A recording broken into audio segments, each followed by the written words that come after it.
Well, hello there. I'm Chris Angel, and my pronouns are they, them. Welcome to Allyship is a Verb, a podcast for people practicing allyship for the LGBTQ plus community and beyond. Hello, my name is Christina Carlson, and my pronouns are she, they. Christina is a certified life and energy coach, specializing in self-relationship. They have a podcast called Bitches, Witches, and Queers, which features people who live outside of patriarchal and capitalistic norms. We met online through a podcast directory that helps guests and shows find each other. And I'm so glad we got a chance to connect because we were able to talk about some things that I've had conversations with close friends about, but not so much publicly. Also, she's just really fucking cool. And now it's time for self-reflection questions. Here are 3 for you to mull over while listening to our conversation, and be sure to stick after for 3 more to take with you. Number 1. What's an identity I claim that I define differently from others? What is my definition?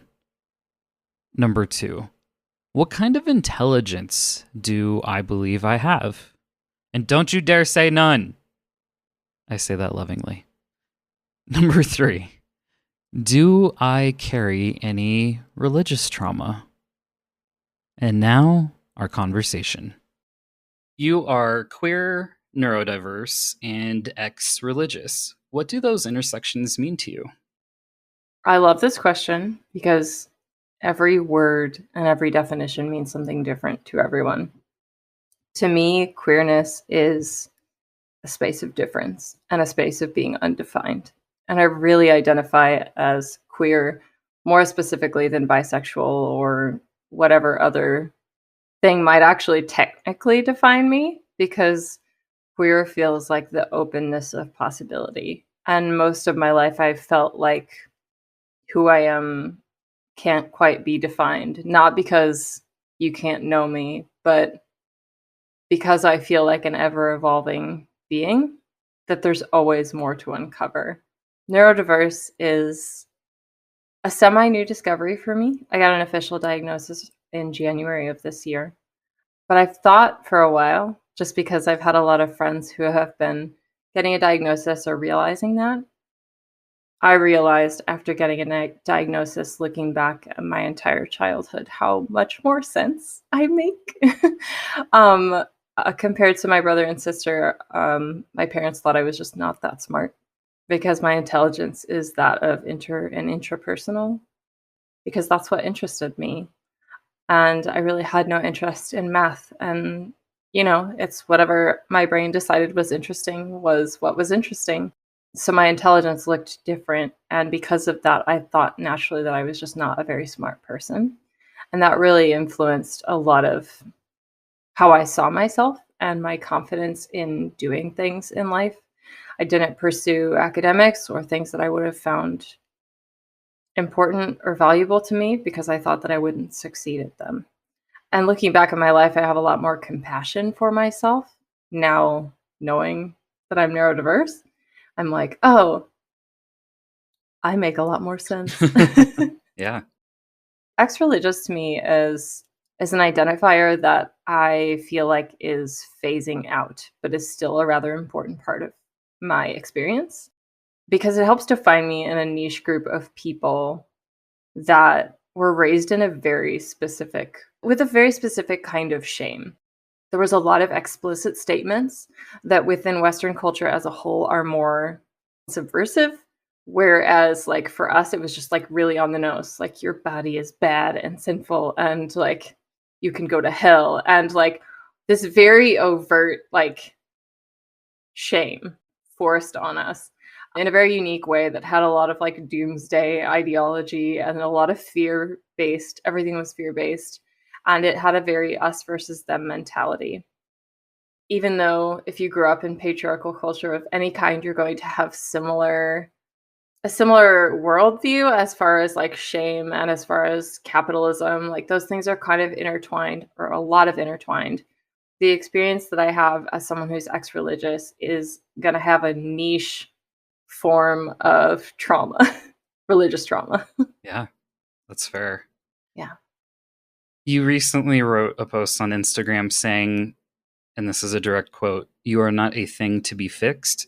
You are a being meant to be experienced." How do you hope people experience you? Like art. Maybe because of how was raised or my parents or whatever, my instinct has always been to control things, right? I wanna control the narrative. I wanna control how I'm perceived. I wanna control my environment. You know, it's this desire for safety that we think comes from a perceived experience of control. But what I've realized, the biggest impact I have is when I say something and let it go like art.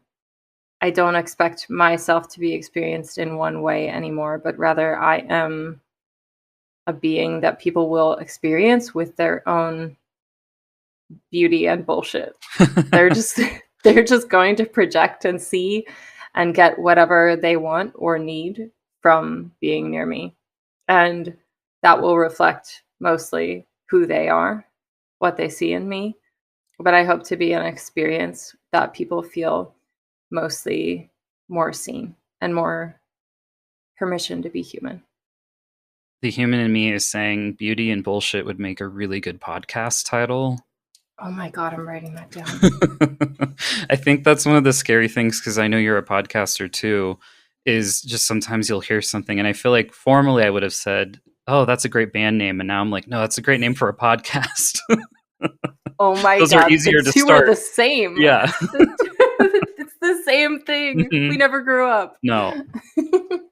Speaking of safety, on another post you wrote, and another direct quote is, "You were born trusting yourself and were taught to distrust yourself as a way to find safety. So there is a part of you at your core that knows how to trust yourself, and that will always be there." What do you think are some ways queer people in particular are taught to distrust themselves? My instinct is just to say every way. From the moment that we're born, we're I mean, from the moment before we're born, if we're going to talk gender reveal, there's like this concept of who we are supposed to be, how we're spoken to, that can either validate or completely invalidate our experience with ourselves. And if we have caregivers or a culture a culture, one or the other, that isn't able to mirror our goodness to us and our trustworthiness to us, isn't willing to trust that we know ourselves, it breeds distrust because the people that feed us and clothe us and support us and keep us safe are telling us that we can't be trusted. Mm. And I think that's a huge part of it. Representation is something obviously that impacts that. If we don't see ourselves reflected in media or in stories, we tend to write ourselves out of narratives, or we don't see those things as possible for us. And that's true of any marginalized community. Honestly, it's painful to think about when you go back and think of how you weren't given the option. Like most of the time, we're not given the option. It's like, in some ways, it's like it's even more subtle. Like I was just told I was pretty a lot, and I was told I was sweet. And when I was quiet, I was praised for being polite and sweet. It's like that positive affirmation, quote unquote, but only for the things that other people approved of. And because I'm smart, I picked up on that. And I think that's a lot of us. We're just like, oh, like I'm safer. I get more affection and attention if I do the things that they want me to do. Whereas when I'm being myself and being loud and laughing at fart jokes, it's a problem for them, Mhm. you know?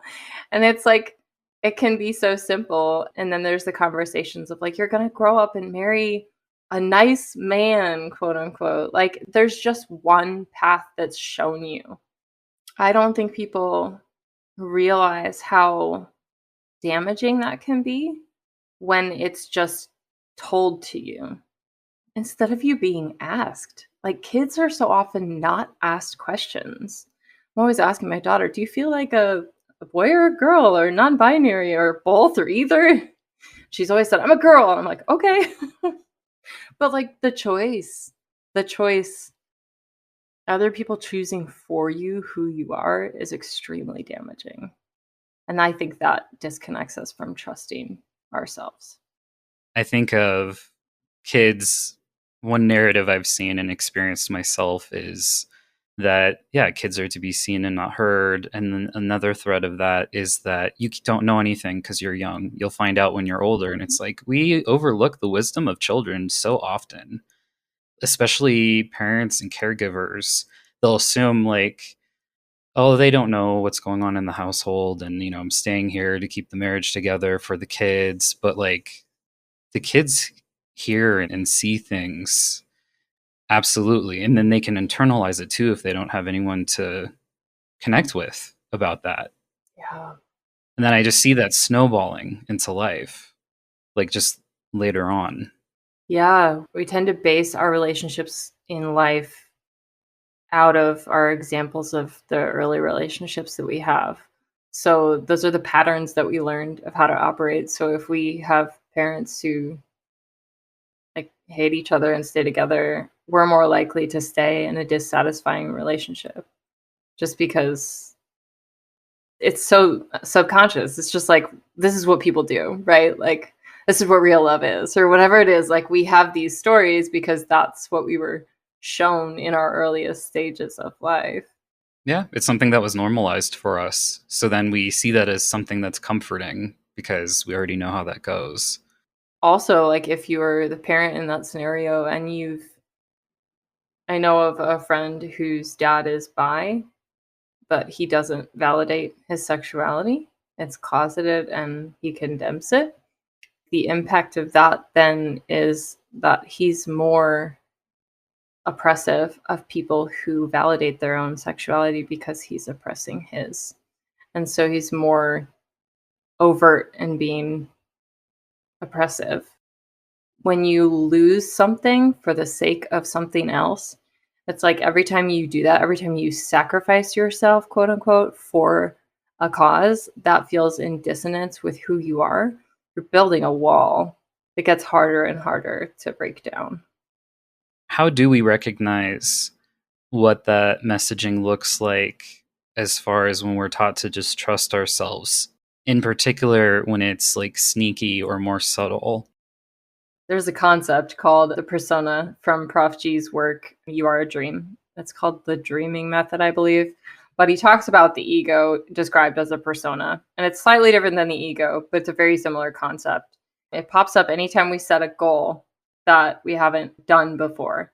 It will pop up and it'll sound a lot like us, but you know it's the ego because it prevents you from getting towards your goal. You notice it because it uses your logic, but it keeps you in the same place. I feel like that could apply here as well. And it's not always negative either. It'll just say, "Oh, you don't want to risk that.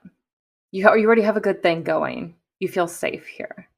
You don't know what's out there and you haven't experienced that, but it's going to keep you from trusting yourself." So if your desire is to deeply trust yourself, you're going to notice those subtle things pop up as ways to look out for you, as ways to keep you safe, as ways to serve a different cause that you actually care about, but rooted in that distrust because it's going to keep you where you're at.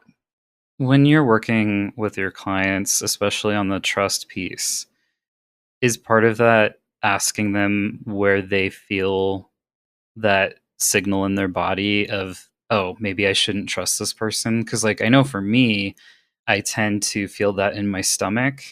I've heard some other people experience that in their stomach, but we're all different. So I'd be curious to know if, like, yeah, if that's a conversation you've had and where it can show up for people in their bodies.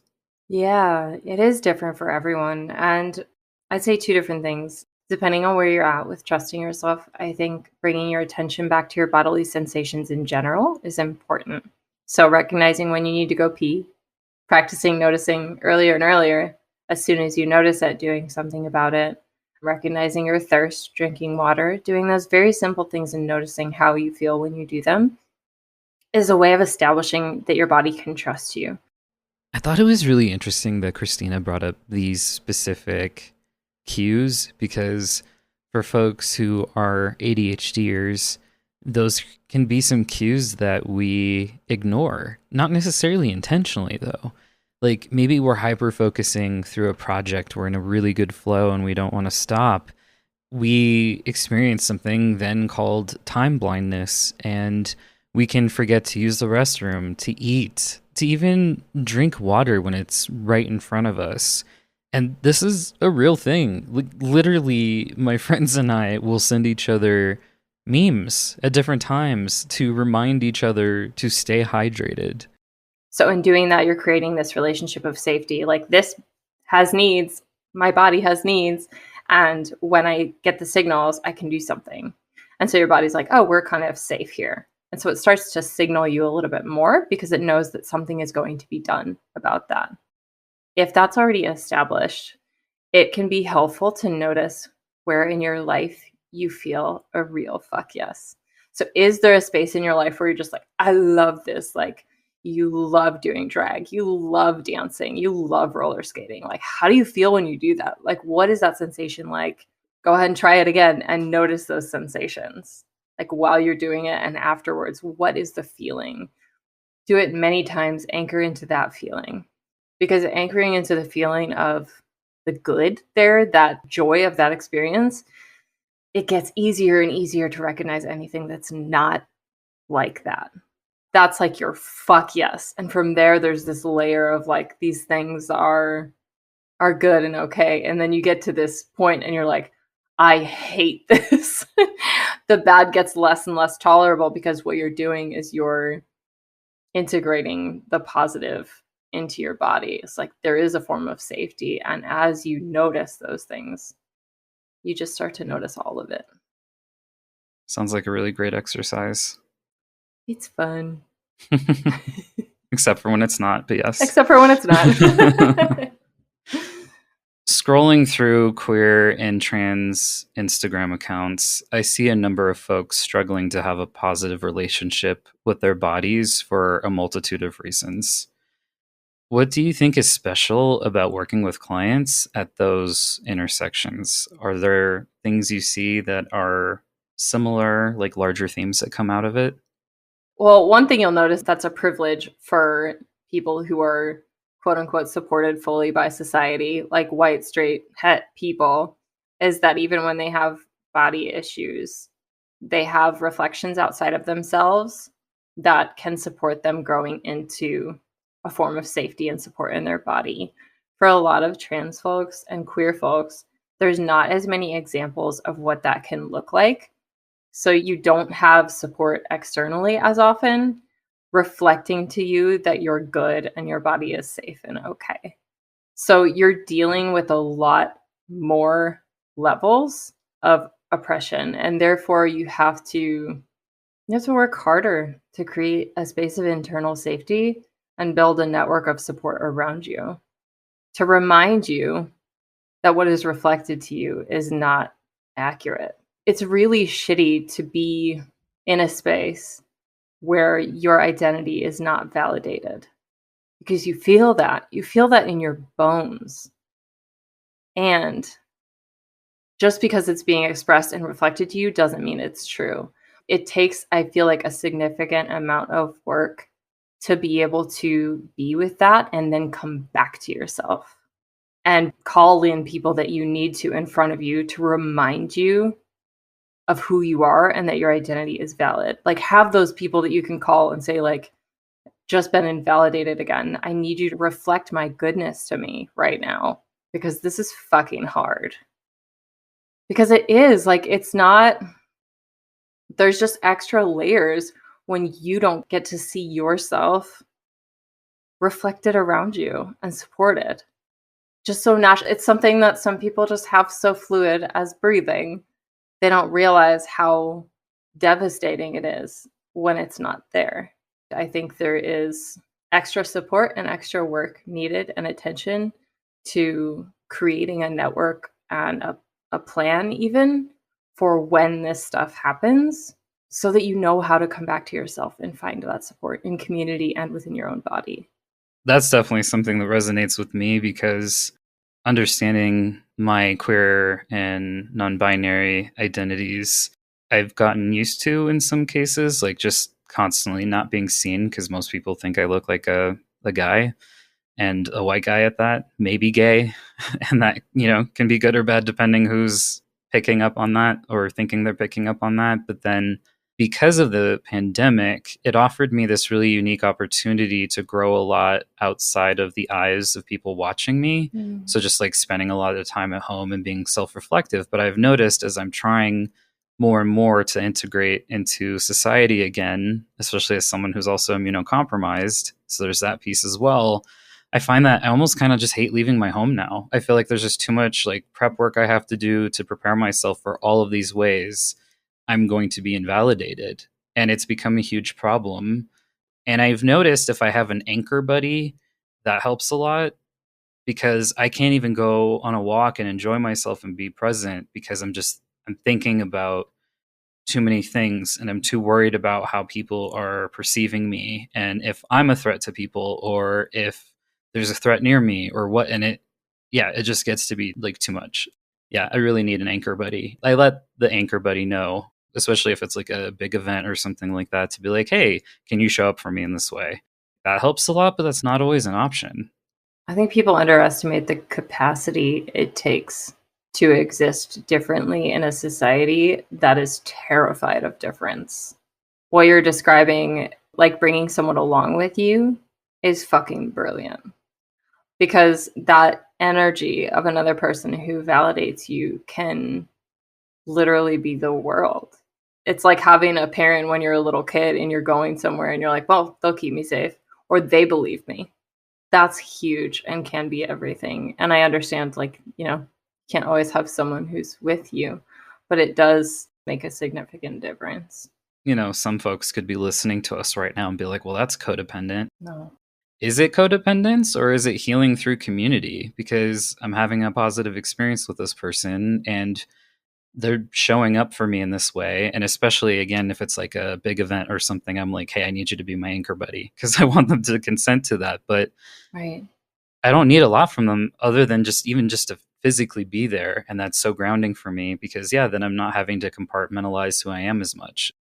Yeah, you mentioning codependence, I think, is really interesting because if you view what you're describing as codependence, I would say you're leaning into hyper individualism, which is rooted in capitalism and white supremacy. Yep. Because we're meant to be in community. We are meant to be reliant on one another. We're meant to live that way. If we don't need people, there's a fucking problem. It's just that we're in denial. Yeah. It's a beautiful thing to depend on people, and most people depend on people. If you don't, you're isolated. Yeah, I guess it's also ableist culture to assume that people should be completely independent. Yeah. It's not reasonable for anyone to do their life entirely independently and not have needs of other humans. It's actually very interdependent to ask for your needs to be met with consent by another person. That's so healthy. That's incredibly healthy communication. You'll hear stories about how people feel so good that they were able to help someone, but when they need the help, they're not always likely to ask because they feel like they have to do it themselves. And it's like, well, what if you gave people around you the gift of helping you out so that they can also feel good? Yeah, it's rooted in white saviorism and white supremacy, of course. That will help people because we want to feel good about helping people. But in that process, we are looking down on the people that we're helping as people who have needs, and we're in denial of our own needs. So we think that we're better than. It's fucked. Well, I mean, and so my bachelor's and master's is in social work, but I've really deviated from what I've learned to be social work because it's rooted in all those same things.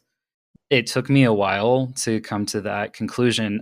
Selfishly, which I don't think is a bad thing, selfishly, I was looking for my own healing and my own way of working myself out of my own situations that I was either born into or grew up with, etc., or was self-imposed.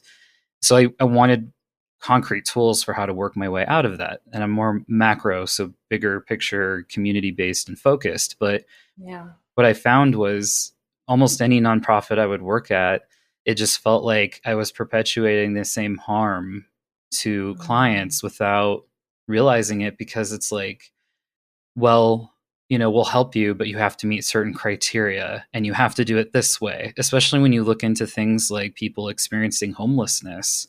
Gosh, not everyone was eligible to get services at one place I was working at as an intern, because we had to believe that they were likely to have some sort of income so that they could go into more stable housing, because we were like a middle ground of sorts just to get them started there. But that meant that, federally, the government was like, well, you have to have like this percentage of people that fit that criteria and move on. So it was like 70 something percent or whatever at the time, I think. And that just felt really gross to me. So it's like, people need a bed. We have them. Whether or not they can move on to more stable housing because they're able to get an income or not, through general relief or whatever the program is, like, it just feels really gross. We have a bed and there's a person who needs it. And so, yeah, then, as I've been looking back and just like, or like when we're mandatory reporters and have to do wellness checks on people and stuff like that. Like, I don't agree with it anymore, because if they didn't consent to that, I don't want to do it. So why do I get in trouble for not following some supposed rule when that person doesn't want the police to show up? Because let's be honest, it's not going to be social workers, it's probably going to be police. So yeah, these systems that are meant to help people, I think, can hurt them more than help them, especially if we're not trusting that person to know what they need and helping them to get that fulfilled, versus, oh, but we want you to focus on this because data, because whatever, like, if that's not what that person wants. So yeah, I don't know if I made any sense, but I You have a did. lot of issues with social work now as a profession, because I think it can do so much better, but it's perpetuating the same systems like police, et cetera, that are harming the people we're trying to serve. And that doesn't feel good to me. We'll be right back. What the hell is neurodivergent? What is neurodiversity? Well, my friend Sam is going to tell you. He's hosting 2 upcoming workshops on understanding the basics of neurodivergence and the neurodiversity movement. If you're a therapist, social worker, or mental health practitioner of some kind, this will be especially helpful for you. His workshops have even been approved through the University of Georgia School of Social Work for 1 continuing education credit, which you may be eligible for. There are free tickets and an option to donate, so be sure to check out the links in the show notes. Oh my God, we're back again. Dun, dun, dun, dun. Am I going to get some copyright notice? Probably. Anyway, Rebecca and I are doing Speak Up, Tools for Active Trans Allyship, and it's coming up quickly on May 18th. We had over 500 people register last time, and we'd love to see that same number or higher this time. If you want to talk about anti-trans legislation but don't even know where to start, or maybe you feel overwhelmed at the thought of even having a conversation like this, or just maybe aren't even sure how to get involved, period, then this is going to be the webinar for you. In an hour and a half, we're going to cover topics like how to even talk about trans people. We're also going to talk about ways that you can take on emotional labor for trans people in your life, or what it could look like to show up for them in other ways. We're even going to talk about how to give authentic apologies, because we're going to make mistakes, and we're going to learn how to hold ourselves accountable.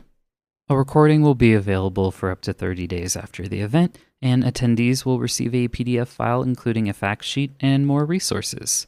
We hope to see you there, and please help us to spread the word. The link will be in the show notes. Thanks for listening, and now back to the conversation. I have so many thoughts. Yeah. Yes. Okay. So many things in there. I love that you have a background in this. I'm fascinated by it because there is a lot of philosophies within the teachings of social work that I 1000% agree with. But when you get into the systems and the actual NGOs and the people doing the work, like, those systems are just as fucked as the ones they're trying to fix. But what you're talking about with homelessness, it's like, they're basically asking, can you prove your worth Yeah. so that you can have a bed? Like, there's not trust in there. The way that poverty is looked at in our country is that you did something wrong. Hmm. You did something wrong to be there. And they're not taking, like, the government, our country is not taking the responsibility that they need to be taking for the fact that they put them there. Yeah. Like, the systems that weren't strong enough to support and hold them are the reason that they're there. They came back from, the war, and they had no mental health support, so they couldn't get what they needed, and then you're blaming them for quote unquote choices that they made. But it's like if mm. Well, and it's such a hot button issue too, because even if you take something as like the deserving poor, which feels gross coming out of my mouth, right? I remember, and I was kind of raised to believe this myself for a while, but that, well, if this person has an iPhone, they can't really be homeless, right? And it's like, okay, well, first off, maybe they already had that. Secondly, it's almost a necessity at this point, because if you're trying to get jobs because you have to prove you're worthy of getting help and support or whatever, right? Then you're going to need it because you need to make phone calls. You need to be available. You need to be able to send emails. And you also have to have an address for a lot of services. And so, like, if you can't get an address, not everyone can just afford to get a PO box at, USPS or any of those, FedEx, wherever. So it's just, when we're vilifying people for these things, like, it's a huge problem. A lot of it just comes back to not having the awareness of, like you said, that there are different ways of living. There's different ways people can show up, and all of it's valid. Mm. Yeah. People don't have to be quote unquote worthy in order to participate in society, to have housing, to have food, to have these like very basic needs, healthcare, any of it.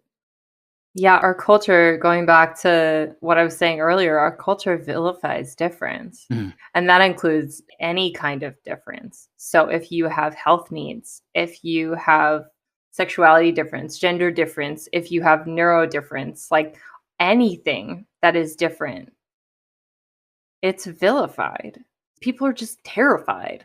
So they don't want to quote unquote end up like us because they see it as a problem Yeah. and because the system as a whole rejects it. So it's in this space of like, we don't want to become like that. So there must be a way that they became like that, and it must be their fault because it's too scary for them to admit that, like, that might be in them and it might be a possibility. That won't happen to me because I'm not like that. It's like this connection that they like put into place based on the systems of repression that are already there in order to try and stay in the range of acceptable normalcy so they can stay safe and avoid harm. Something that we touched on for a little bit, and I know you mentioned that this is something you don't, I don't know, I don't want to put words in your mouth, but how I took it is it's just not something you really need to claim anymore. Being ex-religious is just sort of like fading away for you. I'm wondering, if I was leaving a religion, I imagined that I would feel a loss of community. I imagine I'd feel a loss of like how to know how to like do things anymore, since there's usually certain ways of doing things. I mean, there's like reprogramming that has to happen. I mean, there's just so much, and a lot of fear, right? Of like, I've lived this way my whole life so far. How am I going to make it on the other side of this, if there is like an other side, so to speak? If you feel comfortable, I'd be curious to know what you felt like you lost and what you felt you gained when you left the religion that you were practicing. Such a good question. Everyone's story who's been through this is different, obviously. So I can only speak from my experience. I was very lucky to be taking apart this framework with some of my best friends.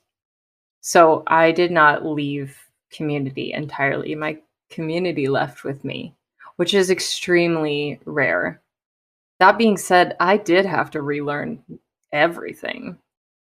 So much of that underneath is still being taken apart, but I found the things that I'm taking apart more now, I find related to patriarchy and white supremacy. Whereas in the beginning, it was just like, what do I How do I structure my day? What do I do when I feel scared? What do I do when I feel things?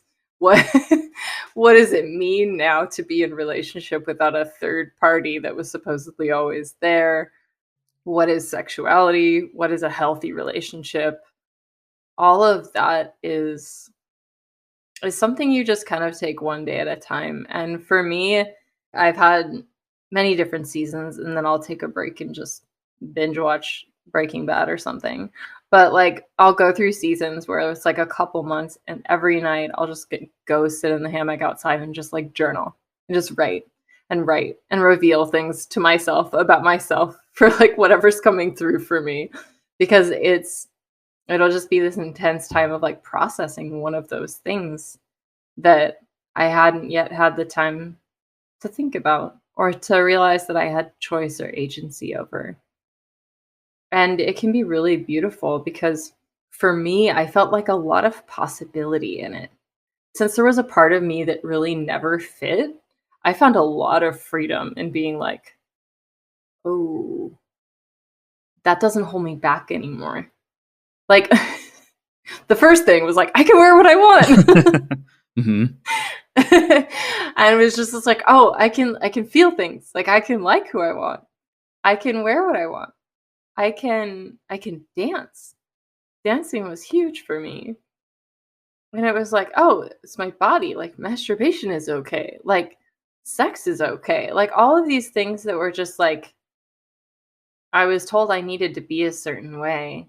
And society still tells you need to be a certain way, but like I was like deconstructing that in the midst of it. I'm just like, all of this is fucked and I can be me. Mm-hmm. To me, it felt and still feels extremely liberatory that I can feel at peace in my own mind now. That is a gift that I could not fathom before. When you were leaving with those people that you had mentioned, was there like a mantra or a line or a story you told yourself to root in this new path for yourself? Like, I am worthy of love and support unconditionally. Or, yeah, I'm just wondering if there was like something you kept telling yourself to remind you why you were, like, to almost like ground you and why you were making this major change in your life. Hmm. One anchoring belief was I am good because it was something that I had never allowed in before. I am good. And that was something that I came back to a lot. Another was a quote by Lupita Nyong'o. I read an article by her in Style magazine, and she was describing a movie that she was in. And she said, I like what I'm doing. I find it worthy of my heart. And I wrote that and had it above my desk because although she was talking about work, which I still apply that to my work, I felt like that was true of my life. I like what I'm doing. I find it worthy of my heart. Something else that you have on your website, you talk about the concept of being a black sheep of the family. Something I noticed is that you said it's someone's superpower. So for folks who feel like the black sheep of the family, how is that a superpower? You can see something that other people can't. When you're fully in or on the bandwagon, you are fully in autopilot in many ways because things fit around you. It just keeps going easily. It's just like a machine, it just keeps going. When you feel like you don't fit, you notice why. You notice things differently. And that is a superpower because what's being done in the world, how it's being run, is not working. We need people who see things differently. We need people who are not fitting to tell us what needs to change. That is absolutely necessary for us as a planet to survive. And also, like, you're fucking cool, you know? Like, I was like, is it just me? Are queer people the coolest? Honestly, like sometimes when I find out someone's straight or cis or something, I'm like, "Ah, how boring." Or if they're like not neurodivergent, I'm just like, what do you bring to the table? And that's not inherently how I want to feel about people, but sometimes that's like what my brain thinks, and I feel bad. So I'm working through that or something. Yeah. I think for me, what I think I've realized is the reason that I assume the most queer people are cool is because we've had to do a lot of self-reflecting and self-work to just be. And although there are a lot of straight people who have done that work as well, it's like a given. If you're queer, you've had to deal with yourself in a way that a lot of people haven't actually had to. Something I've been mulling over a lot on a personal level is that just because you're queer, trans, non-binary, etc., doesn't mean that you have to be out or disclose. That's not like the goal of queerness. And then I put myself through an existential crisis that I'm still dealing with of like, then what does that mean? Like, what is the point of queerness? And I feel like we've talked about that today. Tell me more. I want to hear another thought. You have more in there that you didn't finish saying. Because you're the guest. I was trying to see if that resonated with you at all. It does. I feel like it spurred more questions in me because I what does it mean? I feel like this goes back to the very beginning. It's like every definition is going to be unique to you. Yeah. And to like one person in the 60s who's queer, it's going to mean that they have a secret lover and they're happy with that because that's what works for them. And for someone else, it's going to be marching in a parade or doing drag. Like it doesn't have to look a certain way. And I think that's really important to express because it's not always safe. And whether it's like externally safe or not, it might not be emotionally safe for you. And that might change based on the environment. And that doesn't mean anything is wrong with you. Mm. There's nothing wrong with you. Our environment is fucked. And like we're like little camouflage sometimes. We have to fly under the radar to be safe. And that's also okay. Like I think for me, being queer is like an internal experience that when it gets to be expressed or resonated with feels like music.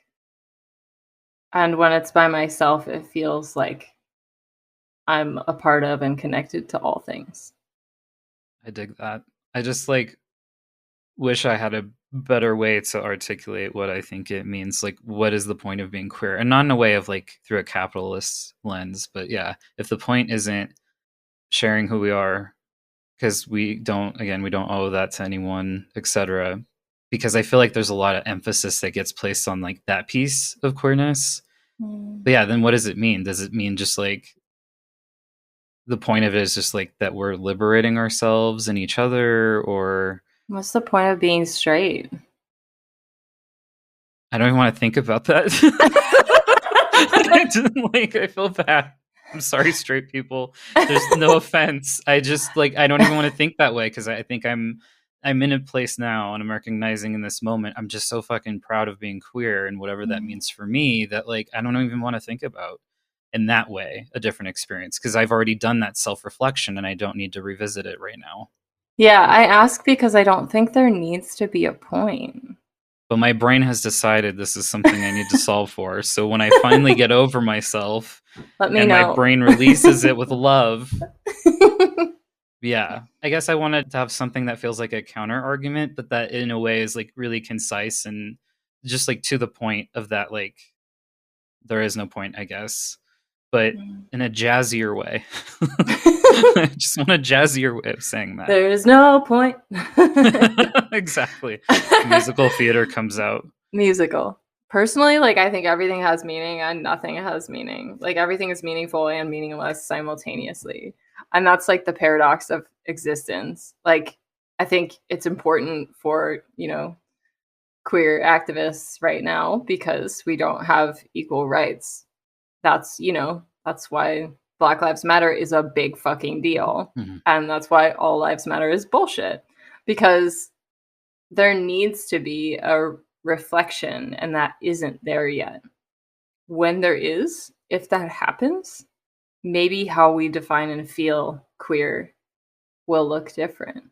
Speaking of reprogramming, what's important, I think, to name is that you were brought up or part of a more fundamentalist religion that really focused on sexual repression.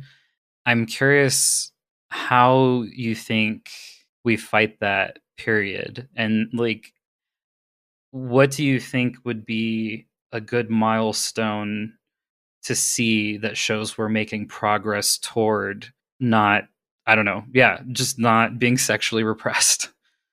Mm. Yeah, no, celebrate yourself at every fucking chance you get.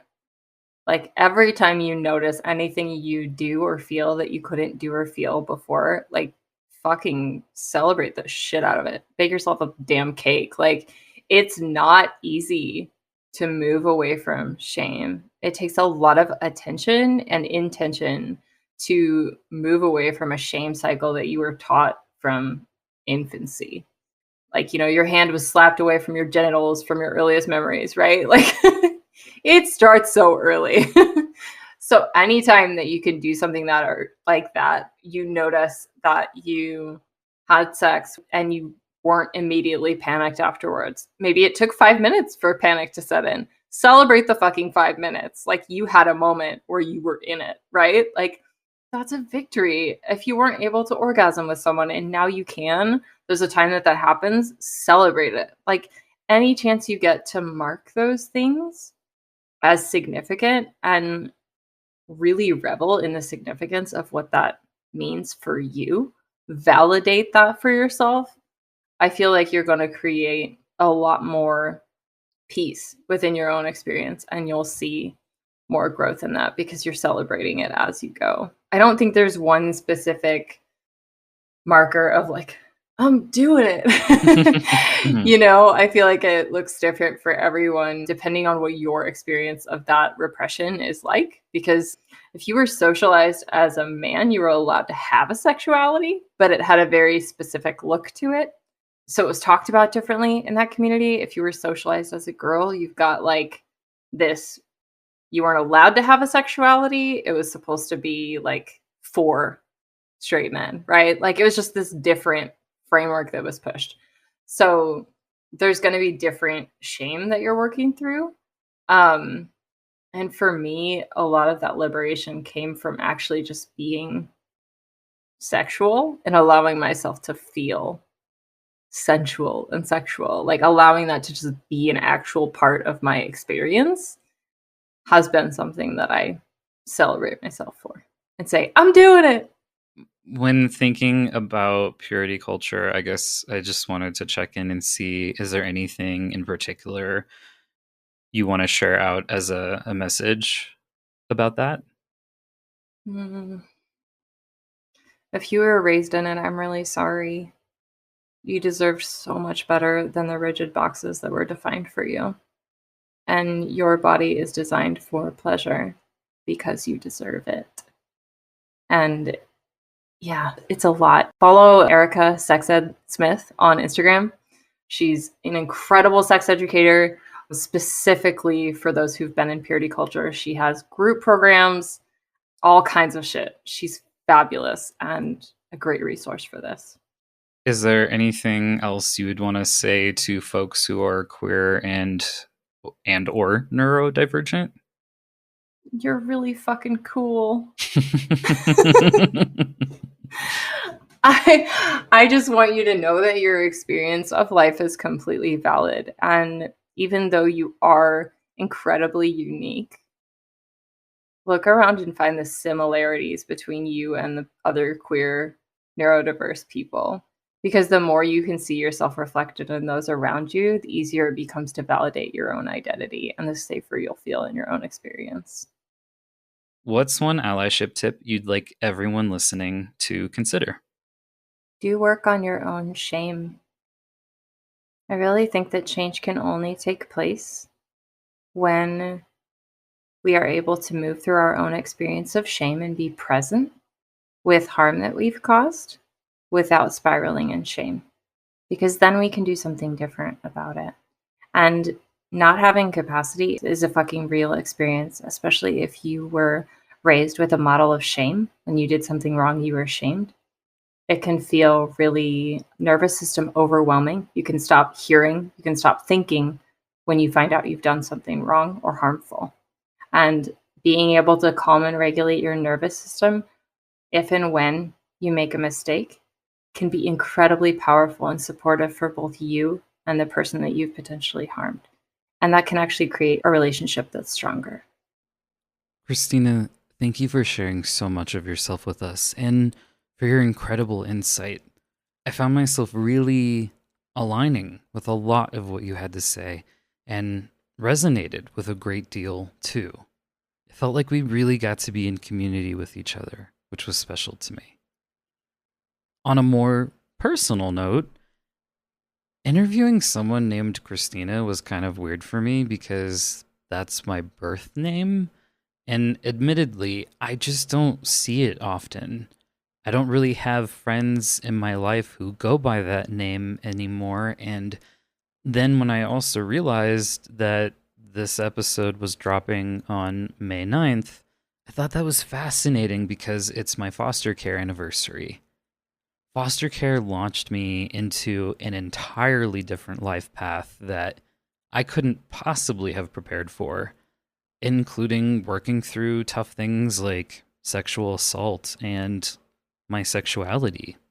Bullying was ramping up. Gender would show up a little bit later, but that was a really fucking hard year. It was one of the worst years of my life, and it was just so incredibly challenging that I'm in awe I ever made it through. So, May 9th, 2001 is a date I won't ever forget because I also met one of my best friends for life, Bridget. She was a teacher at the high school I went to, not my teacher though, and she helped me deal with, one of the worst nights of my life. And she stayed with me until 3 a.m., even though she'd have to get up in just a few hours to get ready for another school day. And for that, I'm forever grateful.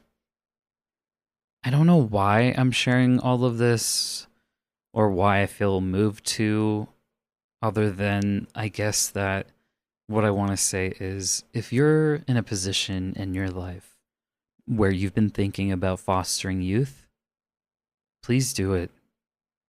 They need you, especially the teens.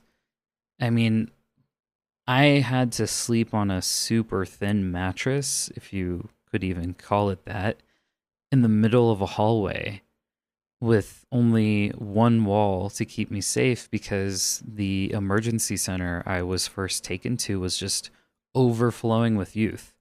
I was not the only young person sleeping in the hallways, and that was just our wing. Who knows what it was like for the other wings.